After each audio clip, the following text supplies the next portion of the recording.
Mon nom est Benhamidou. J'aime pas le mot comédien, je dirais saltimbanque, parce que je touche un peu à tout et que j'ai un parcours un peu atypique, même si j'ai fait une académie pendant 4 ans. Pour enchaîner, Babel, ça a été une révélation. Je faisais déjà un peu de théâtre en amateur, mais le fait d'être dans une structure et puis d'être avec des gens très très différents, franchement oui, pour moi ça a été un déclic.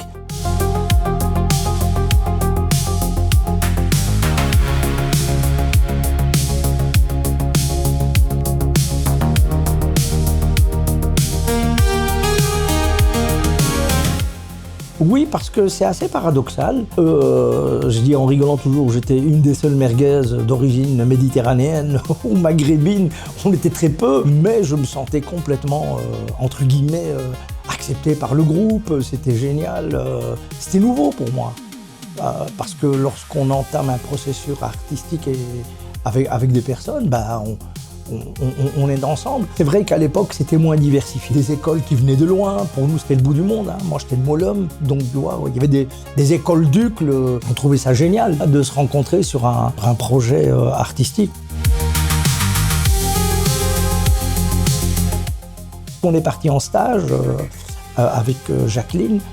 À l'époque, on était en Angleterre, donc on était 10 jours ensemble. Et c'était, franchement, j'en garde un souvenir encore maintenant impérissable. Je me souviens qu'on avait été voir un spectacle à la Royal Shakespeare Company, et ça m'avait marqué. Et donc je me suis dit, il faut que je lise Shakespeare. J'ai envie de poursuivre plus loin. J'ai envie de kiffer, je pense que je veux vraiment faire ça en loisir, mais beaucoup, tout le temps.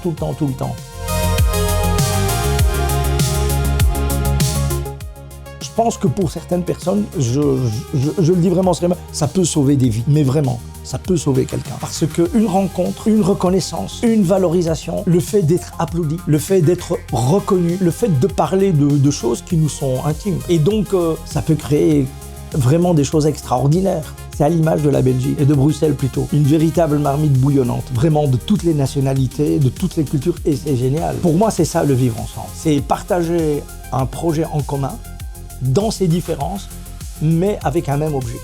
Voilà, c'est se faire plaisir et faire du théâtre. Et ça, c'est top.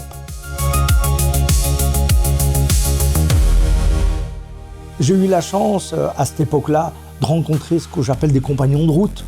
Il y a eu le Kazi, il y a eu Babel, qui a été quand même très important dans ma vie. Ça veut dire que malgré toutes les difficultés, malgré ce monde qui n'est pas si joli, je pense, l'art, c'est une petite éclaircie. On est dans l'imaginaire. Et je pense que l'imaginaire peut, à mon avis, parfois sauver le monde. Bon, c'est un peu utopique, mais voilà, il faut être utopique. Il faut.